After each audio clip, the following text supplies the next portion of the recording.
No Brasil, mais de um terço das mulheres sofreram algum tipo de agressão nos últimos 12 meses. 70% dessas agressões foram cometidas por parceiros ou ex-parceiros. E 9 entre 10 agressões foram testemunhadas por alguém. Esses dados alarmantes são resultado da 5ª pesquisa Visível e Invisível, a vitimização de mulheres no Brasil, do Fórum de Segurança Pública e do Instituto Datafolha. Como se não bastasse, essa semana ficamos sabendo também que os casos julgados de feminicídio no país mais do que triplicaram entre os anos de 2020 e 2024, chegando a quase 11 mil mortes anuais. E quando parecia que nada podia ficar pior, a cantora Baby do Brasil, durante culto evangélico feito num clube noturno de São Paulo, sugeriu que vítimas de abuso sexual têm que perdoar os seus agressores. Perdoa. Se teve abuso sexual, perdoa. Quinta-feira, 13 de março de 2025.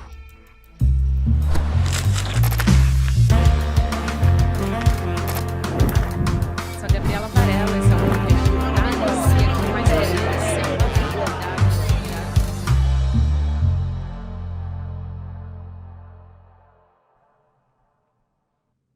Olá, seja muito bem-vindo, seja muito bem-vinda. Eu sou a Gabriela Varela e esse é o Videocast em Detalhes. Aqui sempre com um convidado, uma convidada nesse caso, a gente analisa uma temática, uma notícia importante do momento. Essa talvez seja a notícia importante de todos os tempos, porque esses números nunca pararam de crescer. Vou conversar com a Isabela Del Monde, que é advogada formada pela USP, especializada em violência de gênero e também cofundadora da Rede Feminista de Juristas. Isa, obrigada por aceitar nosso convite. Seja muito bem-vinda. Muito obrigada, Gabi, pelo convite. Ao ICL também, é um prazer falar com vocês. Antes de começar, 2 recados. Ao longo desse episódio, você vai ouvir relatos, histórias de mulheres da nossa equipe aqui do ICL Notícias. E o outro recado é que você também pode usar a hashtag #SerMulherÉ nas redes sociais e trazer o seu próprio relato, a sua história pessoal. Ou então, você pode gravar um vídeo e mandar para a gente no nosso WhatsApp, de até 20 segundos, tem que ser bem curtinho, contando a sua história para o número 11 94944 7746. Você pode aparecer nas nossas redes sociais. Vamos lá agora começar a nossa entrevista. Antes de mais nada, eu queria começar por alguns dados que me chamaram a atenção, que foram divulgados agora, né? Da maioria das agressões contra as mulheres nos últimos 12 meses acontecendo na presença de terceiros. E aí eu não estou falando maioria, assim, mais 50%, 60%, 70%, é ampla maioria. A gente está falando de quase 92%, dados da pesquisa do Datafolha encomendada pelo Fórum Brasileiro da Segurança Pública, que foi divulgado no dia último 10 de março, então pertinho do 8 de março, né, do Dia Internacional da Mulher. E aí, 9 em cada 10 mulheres que sofreram violência, então, sofreram violência na frente de alguém. Quem é esse alguém? Pode ser um conhecido, pode ser um amigo, pode ser um familiar. Os filhos também estão destacados ali como uma porcentagem bastante importante. Só 7% na frente de desconhecidos. Então, a maioria dos casos tinha alguém ali que essa mulher conhecia. Qual é o impacto que isso tem? Eu queria te ouvir sobre isso e depois fazer um recorte especificamente no caso dos filhos, porque isso vai gerar consequências para a vida inteira dessa pessoa, enfim, que tem a mãe agredida dentro de casa. Eu ia propor também a gente fazer exatamente esse mesmo recorte. Então, falando primeiro do grupo de pessoas que testemunham, que são conhecidas e que não são filhos, né, da pessoa vítima ou da pessoa agressora. Bom, o que a gente tem, né, o que esses dados revelam para a gente é que existe uma profunda naturalização da violência contra a mulher. Um aceite, uma tolerância social, né, então de amigos, de vizinhos, de parentes, com relação à violência contra a mulher. Acho que isso evidencia também uma falta de conhecimento sobre o que fazer, né, quando eu assistir algum caso de violência. Ontem, inclusive, nós tivemos um caso que teve bastante divulgação, né, de um homem que espancou a sua esposa no mercado, né, aqui na cidade de São Paulo, no centro de São Paulo. Ele acabou preso, né, em flagrante. Mas eu acho que o que evidencia isso é que o patriarcado está mais forte, mais vivo do que nunca.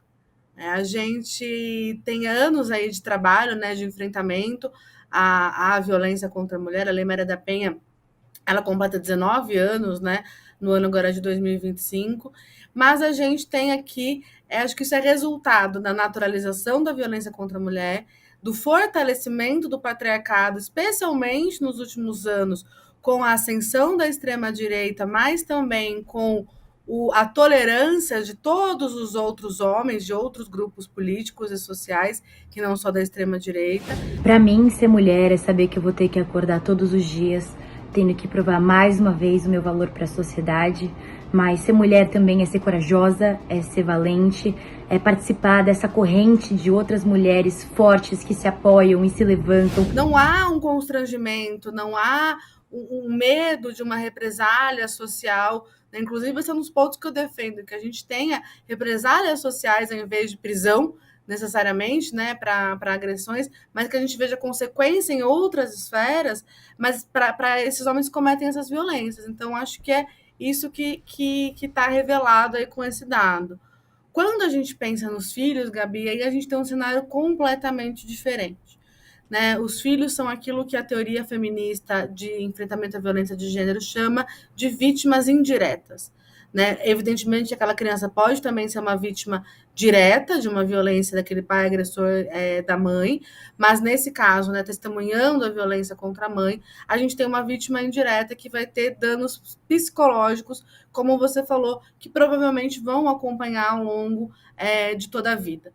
Né? E aí a gente tem um ciclo de pessoas adoecidas, gerações e gerações de pessoas adoecidas, que podem ir por múltiplos caminhos. Né? Um caminho de tentar superar aquele tipo de comportamento e não reproduzi-lo na sua vida, mas, infelizmente, o caminho mais comum é de reprodução daquele caminho, porque os acessos às ferramentas de tratamento de trauma, de enfrentamento de trauma, ainda é um acesso restrito às elites brasileiras, né, na maior parte dos casos. Claro, houve uma expansão de acesso a tratamentos para a saúde mental, mas isso ainda é restrito. Então, e aí a gente vê essa combinação de baixo acesso a ferramentas de enfrentamento aos efeitos do trauma com a naturalização da violência, esse transbordamento do patriarcado para todas as esferas da vida, a gente vai criando também gerações de homens agressores. E aí muitas das agressões desses homens são justificadas, são perdoadas ou são compreendidas, porque, coitado, ele viu a mãe sendo vítima, ele viu o pai agredindo, ele só conhece isso. Né? Então, a gente tem um ciclo bastante doente, né? Bastante não saudável, atingindo as mulheres e meninas brasileiras de forma geral. Ser mulher no Brasil é acordar e dormir com medo todos os dias. Ser mulher no Brasil é não ser livre. Ser mulher no Brasil é trabalhar 3 vezes mais do que o homem, e na maioria das vezes não ter reconhecimento, e eu nem vou falar de salário. Ser mulher no Brasil é entrar num carro de aplicativo, ter que compartilhar a sua localização com várias pessoas e torcer para que você chegue em segurança no seu destino. Primeiro eu queria te perguntar como é que você imagina essa represália social que você falou. Acho que um exemplo que eu gosto muito de dar quando a gente conversa sobre que tipo de respostas a gente pode dar para responsabilização é o exemplo da OAB. Né? Eu sou uma advogada, eu acompanhei em 2019, eu fazia parte ali do Conselho Estadual da OAB de São Paulo, e foi definida uma súmula pelo Conselho Federal de que um homem que tivesse cometido violência doméstica contra a mulher, esse homem não pode ingressar nos quadros da ordem, ou seja, ele não pode virar advogado, mesmo tendo passado na prova da OAB, tendo feito 5 anos de curso de direito, porque ele não teria a reputação ilibada, que é um dos critérios para que você seja inscrito ou inscrita nos quadros da OAB. É claro que, para que isso aconteça, a OAB precisa ter ciência, né, que houve um cometimento de violência doméstica. Então, é claro que, desde 2019, vários homens que cometem ou cometeram violências domésticas viraram advogados. Mas esse é um tipo de resposta que é uma resposta não penal, que traz consequências amplas para a vida daquele sujeito, né, que escolheu cometer a violência, consequências sérias, né, afinal de contas, de respeito ao seu exercício profissional, e que aí sim eu acredito que tem chances de coibir, né, de prevenir a violência. Aquele homem tem um pouco mais a perder. Até porque o homem branco, rico, né, heterossexual, cisgênero, ele sabe que ele não vai ser preso. A gente sabe que o sistema penal não foi feito para esse sujeito também. Né? E além disso, Gabi, eu acho que a gente precisa ter um pouco mais, quando eu digo também de represália social, a gente precisa ter um pouco mais de filtros, né? de anteparos dos homens quando um colega seu, quando um amigo seu comete uma violência. Né? A gente sabe que, infelizmente, os homens são cúmplices entre si. Você não conta a minha, que eu não conto a sua. Né? Você não conta a minha má conduta, que eu não vou contar a sua má conduta por aí. Né? Existe esse pacto velado, né? esse conceito, então, da casa dos homens, que tem sido muito abordado também nos últimos tempos, especialmente pela Valesca Zanello. A gente não vê esses homens sofrendo a perda de amigos, né? A remoção de uma turma. Né? O cara tá lá, ele não paga pensão para os filhos, ele comete violências sexuais que todo mundo sabe, ele xinga a companheira na frente de todo mundo e chama no domingo seguinte, ele está convidado de novo para o churrasco. Será que já foi perguntado para algum homem economista em uma entrevista de emprego quanto é o resultado de uma multiplicação simples? Assim, de tabuada, porque homens não são bons em matemática, como se fosse uma questão de gênero? Pois é, para mim já. É claro que existe uma cumplicidade social, um aceite social às práticas de violência contra a mulher. Né? Então, eu acho que nesse sentido, quando eu digo, olha, não, aqui não. Né? Você falou isso, a gente não quer você aqui, a gente não quer você nesse espaço, até você se responsabilizar pelo que você fez, até você encontrar medidas de reparação para o que você fez. E é muito difícil, realmente, fazer esse passo, né, do corte desses limites para pessoas amigas, para pessoas conhecidas, para colegas de trabalho, porque quem faz o corte, quem impõe o limite, também tem perdas. Né, também pode enfrentar perdas ali, perdas de afeto, perdas de espaços, perdas de acessos. Existe uma represália contra quem se posiciona. Né? A gente também sabe que isso é uma coisa que acontece. E falando em engajar em resistência com lutas que importam, eu queria lembrar você que a gente vai ter a conversa com a Mariam Ali, a filha do Muhammad Ali, no próximo domingo. A Mariam Ali, que é socióloga, também ativista pelos direitos dos negros nos Estados Unidos, assim como o pai dela, o Muhammad Ali, que além de maior lutador de boxe de todos os tempos, também lutou muito e deixou um legado de direitos humanos e direitos dos negros para a gente aprender muito com essa história. Você acompanha essa conversa do Eduardo Moreira com ela no próximo domingo, dia 16 de março, 8 horas da noite. Tira um segundinho agora do episódio para se inscrever em detalhesicl.com.br. Recado dado, vamos voltar aqui para o nosso episódio. Sobre as violências que são mais naturalizadas, né? Como, por exemplo, o não de uma mulher e o homem continuar insistindo, aí ele tem fama de galanteador, entendeu? Como se não fosse assédio, enfim, esse tipo de coisa é muito naturalizada, né? A gente aceita comportamentos e também fica constrangida, mas eu não vou falar também, porque aí eu vou sair como a histérica ou a chata. Tem até uma cartilha, Isa, desculpa te interromper, mas só acrescentando o que você falou, que eu acho que é super importante, que é como conversar com homens e meninos também, né, sobre violência contra as mulheres, que é uma iniciativa do Papo de Homem, de outras instituições também, mas que eu acho fundamental, que é esse reconhecimento também para que eles engajem, né, e se sintam, inclusive, parte responsável por isso. Eu acho que o que acontece é que os homens ainda não se sentem, né? Não se veem nesse papel. Claro, há homens que se percebem, né, responsáveis, que querem ter outra atuação. Eu conheço esses homens, confio no trabalho que eles desenvolvem, mas a masculinidade hegemônica, até para a gente sair dessa conversa, dessa fulanização, né, de homem é aquilo e mulher é aquilo, que não leva a lugar nenhum, mas essa estrutura do que é ser homem, essa masculinidade dominante, ela é uma masculinidade, né, ou hegemônica, o nome que a gente escolher dar, pautada por alguns aspectos, né, pela misoginia, pela homofobia, pela ansiedade de ter, né, então, bens, de ter mulheres, de ser reconhecido por outros homens, como um sujeito que está ali no topo, né, de uma determinada cadeia de poder, que é extremamente prejudicial para os homens também. Né? Eu não tenho a menor dúvida que esse sistema que a gente vive é um sistema que é prejudicial para todo mundo. E é por isso que eu me fio muito, Gabi, no que Bell Hooks escreve. Né? Bell Hooks é uma teórica intelectual dos Estados Unidos, e a Bell convida, né, os homens a essa conversa e convida as mulheres a também desvilanizarem o homem do sujeito, mas pensarem na estrutura. A gente tem que quebrar barreiras toda hora, às vezes a gente tem que meter o pé na porta, e isso, às vezes, traz muitas dores. Quando a gente mete o pé na porta e consegue alguma coisa, uma conquista, a gente avança, a gente melhora a vida de todas as mulheres, aí é delícia, né, gente? Então, por isso que ser mulher é a dor e a delícia de ser mulher. O sistema como está organizado hoje, né, na desigualdade e divisão de gêneros, embora seja prejudicial aos homens também, é benéfico aos homens, né? Quem não quer trabalhar menos e ganhar mais? Quem não quer ter nenhuma responsabilidade com as coisas práticas da vida? Né? E ter tudo acontecendo para você. Você chega em casa, sua roupa tá lavada, sua cama tá arrumada, a casa tá limpa, a comida tá feita. Você tem que chegar em casa e só descansar. Né? Acho que assim, se todo mundo pudesse falar, eu quero isso também, eu gostaria de não ter que me preocupar com nada e ficar só, né, pensando nas minhas ideias, ou curtindo os meus hobbies, ou tendo os meus tempos de lazer e diversão. O que me deixa um pouco... eu acho que a palavra é um pouco magoada mesmo.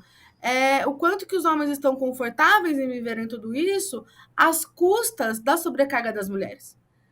Né? O quanto que isso não gera uma crise ética. Fundamental. Né? O quanto que isso não causa uma crise que te mobilize à mudança. Né? Que eu acho que é a mesma provocação que a branquitude tem que ter para si o tempo inteiro. Né? Como que eu posso estar confortável em estar me beneficiando o tempo inteiro do racismo sem fazer nada para que isso... Porque eu estou bem aqui na minha posição de mulher branca, né, advogada formada pela USP, porque muitas mulheres negras não tiveram a mesma oportunidade que eu. E que tipo de responsabilidade, então, eu tenho agora, eu devo assumir agora, para que isso se interrompa. E isso vai significar perder espaço, isso vai significar perder privilégio, isso vai significar perder relevância, mas eu acredito que por uma coisa muito mais importante, né, que é a construção da igualdade. Ser mulher é falar e não saber se a sua opinião vai ser ouvida ou validada. Ser mulher é escolher uma roupa não de acordo com o que você quer, mas de acordo com o que você pode para evitar assédios. Ser mulher é muitas vezes ouvir piadas e gracinhas machistas e ter que se calar para não ser vista como arrogante. Ser mulher é viver na esperança de um dia não precisar fazer mais vídeos como esse. Os homens de esquerda adoram, né, reivindicar que a nossa principal pauta é a pauta da igualdade, a gente tem que... e a questão de classe é a nossa principal questão. Mas quem são os sujeitos dentro da questão de classe, né? Quem são as pessoas em piores condições de classe social no Brasil? Isso tem gênero, isso tem raça. E isso tem sido ignorado, e eu tenho sentido também que dentro do nosso campo progressista a gente tem visto eu tenho sentido um certo alívio masculino de que bom que agora esses assuntos de diversidade, de inclusão, de equidade estão sendo rejeitados assim amplamente pelo campo fascista. Eu não preciso me posicionar mais sobre isso, porque o fascismo está fazendo isso por mim, mas que bom. E mais do que isso até, né, Isa, eu acho que entra numa discussão dentro do campo progressista mesmo, que está anulando completamente ou então rejeitando, usando o termo pauta identitária. Então, assim, como se existisse agora uma divisão entre homens e mulheres, como se fosse uma polarização, impõe ainda mais barreiras, né, para a gente poder falar sobre isso, enquanto isso as mulheres continuam sendo abusadas, continuam morrendo, sofrendo violência, enfim, isso sem falar, né, nas microviolências que a gente estava falando aqui. Eu, pelo menos, não enxergo uma maneira de combater tudo isso sem ter o engajamento de todo mundo, né, enfim. Como é que a gente lida com mais isso, com mais essa barreira imposta? Olha, é a pergunta do milhão, né? Porque, assim, acho que as mulheres ativistas, e todas as mulheres em geral, a gente tem um limite de atuação, né? Que é assim, não somos nós que estamos nos espancando, que estamos nos matando, que estamos nos estuprando. E, assim, a gente sabe que falar de violência é um assunto que não é sexy, né? Não é um assunto que atrai pessoas mesmo. Ninguém quer ficar ouvindo da dor do outro. A dor do outro incomoda, né? Ali, a violência é um assunto que. Mas guerra, por exemplo, é um assunto extremamente violento, né? E que eles ficam muito confortáveis de falar. Então não é exatamente, eu não consigo acreditar exatamente que é porque, ai, nossa, é muito duro ficar ouvindo sobre violência contra a mulher, porque, ai, tadinha das mulheres. É porque, cara, tá pegando no seu calo, tá te chamando para responsabilidade, né? Então, assim, acho que mais uma vez, né, a gente tá aqui, eu me considero uma feminista me considero feminista há muitos anos, mas uma feminista organizada mais ou menos ali desde há 10 anos, mais ou menos, e há 10 anos, né, pedindo aos homens a escuta deles, a atenção deles e o engajamento deles, né? Agora, assim, se eles não têm essa disposição, né, acho que tem um limite do que a gente pode fazer. E é muito frustrante. Mas eu não posso pegar, né, o meu marido e amarrá-lo e falar só sai de casa se você lavar toda a roupa que está aqui acumulada, né? Isso não tem o que eu possa fazer para mudar o comportamento de terceiros. Eu acho que esse é um aspecto também. Isso é algo que a gente precisa que venha do outro. Olha, não dá para deixar de citar a importância da interseccionalidade quando a gente fala em ser mulher. Até porque são as classificações sociais que indicam as demandas na luta diária de cada uma de nós. E ser uma mulher preta é combater os estereótipos terrivelmente impostos desde a colonização. É trabalhar para um dia deixar de ser a base mais vulnerável e precarizada do nosso tecido social. Nós estamos completamente abertas e dispostas ao diálogo, a mostrar literatura, a compartilhar conhecimentos, a se vulnerabilizar também, né? Eu sempre, quando eu vou falar sobre questões de gênero, eu me coloco no primeiro lugar como uma mulher branca que tem o seu trabalho com relação à questão racial. Né? Eu não vejo, acho que minha intenção e a intenção das mulheres feministas que eu conheço não é de apontar dedos, né? Não se trata disso, mas se trata de também se colocar como uma pessoa que também tem o seu papel de transformação, que também tem a sua lição de casa para fazer, né? Mas como a gente foi criado, nós mulheres fomos criadas muito mais para generosidade, né? Para empatia, para pensar no coletivo. Eu tenho uma impressão, eu posso estar equivocada, eu tenho uma impressão que há uma maior abertura do grupo de mulheres brancas para o enfrentamento ao seu racismo e ao racismo estrutural do que dos homens em geral para o enfrentamento ao machismo individual e ao machismo estrutural. Eu gostaria que as coisas estivessem um pouco mais equilibradas, né? Ter mais essa preocupação masculina, mas o que me parece é que o que está mais ali, ainda mais, é mais forte, né, nessa masculinidade dominante, vamos negar que isso acontece, não vamos falar sobre esse assunto, se as mulheres estão morrendo, isso não tem muita relevância para a gente, se elas estão sendo estupradas também, isso não tem relevância para a gente, e deixamos isso para lá, né? Então, acho que, assim, gostaria de pedir aos nossos colegas homens que estão ouvindo, né, e que me conhecem, que não me conhecem também, para pensarem sobre essas questões, né? É confortável estar numa posição de privilégio que necessariamente acontece pela subjugação de mais de metade da população mundial? Eu não me sinto confortável. Eu gostaria que as coisas estivessem um pouco mais equilibradas, né? Ter mais essa preocupação masculina, mas o que me parece é que o que está mais ali, ainda mais, é mais forte, né, nessa masculinidade dominante, vamos negar que isso acontece, não vamos falar sobre esse assunto, se as mulheres estão morrendo, isso não tem muita relevância para a gente, se elas estão sendo estupradas também, isso não tem relevância para a gente, e deixamos isso para lá, né? Então, acho que, assim, gostaria de pedir aos nossos colegas homens que estão ouvindo, né, e que me conhecem, que não me conhecem também, para pensarem sobre essas questões, né? É confortável estar numa posição de privilégio que necessariamente acontece pela subjugação de mais de metade da população mundial? Eu não me sinto confortável como uma mulher branca estando numa posição de privilégio racial. Eu trabalho diariamente para tentar fazer, né, e continuo sendo beneficiada, evidentemente, porque o racismo não acabou. É óbvio que isso continua me beneficiando, mas ter ações concretas no meu dia a dia é o que eu tento fazer. Né? Então, acho que também convidar, e lógico, não nessa lógica individualista de cada um fazer a sua parte, a gente precisa de política pública. Isso. Né? Como é que a gente vai mudar isso de maneira ampla? Né? É de política pública. Agora, como é que a gente vai fazer política pública para mulher se não tem mulher no lugar de fazer política pública? Então, aqui fica um recado para o nosso querido presidente sobre isso, né? Nos coloque em posição de tomada de decisão. E esse é um governo que, assim, com todas as críticas que eu tenho a ele, pelo menos a gente viu um avanço, por exemplo, que foi a criação da Política Nacional de Cuidados, coordenada, liderada, elaborada, pensada, evidentemente, por mulheres ali dentro do governo, né? Então, claro que a gente vê distinções, evidentemente, entre um governo e outro, né? A gente não pode nem, de forma nenhuma, fazer qualquer tipo de comparação assim. A gente ainda carece de mais mulheres em espaços de tomada de decisão. E a gente carece de espaços que respeitem essas mulheres. Sempre vinha ali uma piadinha ou uma tentativa de falar alguma coisa sobre a minha aparência, seja para fazer uma cantada e tentar me desestabilizar com isso, achar que eu não estava prestando atenção profissionalmente nas coisas. Que respeitem o que elas estão trazendo, né? Que respeitem as posições que elas estão ocupando, né? Que não as tratem como um objeto, que não as trate como um enfeite, que não subjugue suas ideias, que não as diminua por serem mulheres, né? Mas que tenha ali uma disposição efetiva de ouvi-las, né? De passar a confiar no que está sendo trazido pelas mulheres. A gente vê a gente performando muito bem em todos os índices, né?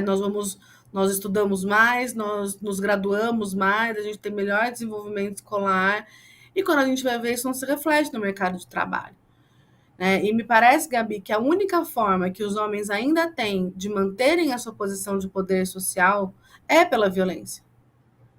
Né? Então, existe uma dominação, existe um acomodamento, né? Uma tranquilidade em estar numa posição de poder que só é garantida por meio da violência. Exatamente. Poder e controle também, né? E falando sobre essa cobrança que a gente faz, também não é nem um pouco confortável para a gente estar nessa posição de ter que falar o tempo inteiro, de ter que cobrar o tempo inteiro. Se eles estão, né, cansados de serem cobrados, a gente também está muito cansado de ter que cobrar, falar a mesma coisa 1000 vezes, né? De ouvir as mesmas coisas há tantos anos, né? Então, tudo isso também é bastante cansativo, mas a gente continua aqui. Eu quero muito te agradecer por trazer pontos tão importantes e reflexões tão importantes para a gente ter nessa semana do 8 de março, que a gente deveria ter sempre, Isa. Muito obrigada, prazer te receber aqui. Prazer é meu, muito obrigada, contem sempre comigo. Eu tenho uma profunda admiração pelo projeto do ICL e por você também, evidentemente, especialmente. Eu por você. Tchau, tchau. Obrigada a você também que me acompanhou até aqui. Quero também reforçar que para você, uma mulher, de repente, que está passando por uma situação de violência, tem sempre o Disque 180 para pedir ajuda e também instituições que fazem um trabalho muito sério sobre isso. Vou citar uma delas aqui, que é uma campanha que eu apoio, que é um mapa do acolhimento que conecta as vítimas com voluntárias no Brasil inteiro. Então você também pode apoiar sendo voluntária se você é advogada, psicóloga, ou também fazer doação. Enfim, no meu @, que é o Gabi Varela, ou Gabi com Y, Varela com 2 L's, você encontra mais informações sobre como apoiar também e romper com esse ciclo de violência. Agora você fica com o Mercado Investimentos, na sequência tem o Rolê ICL, e depois você pode ouvir também o Em Detalhes nas plataformas de áudio em qualquer momento do seu dia. Obrigada e até amanhã. Um verdadeiro campeão não é feito nas academias. Um verdadeiro campeão é feito de algo que tem dentro de si. Um desejo, um sonho, uma visão. Essa frase é do maior atleta de todos os tempos, Muhammad Ali. Ele perdeu dinheiro, perdeu seu título porque se recusou a ir à guerra do Vietnã. Para ele, existiam coisas pelas quais valia mais a pena lutar do que o boxe. A história de Muhammad Ali nunca foi contada com tantos detalhes como nesse evento que o ICL preparou para você. No dia 16 de março, um domingo às 8 horas da noite, Marion Ali, a filha mais velha de Muhammad Ali, vai contar toda a história dessa lenda do boxe, dessa lenda do esporte, dessa lenda do nosso tempo, Muhammad Ali. Um evento inédito e exclusivo do ICL. Chame seus amigos e amigas para participar desse evento histórico. E dia 16 a gente se vê.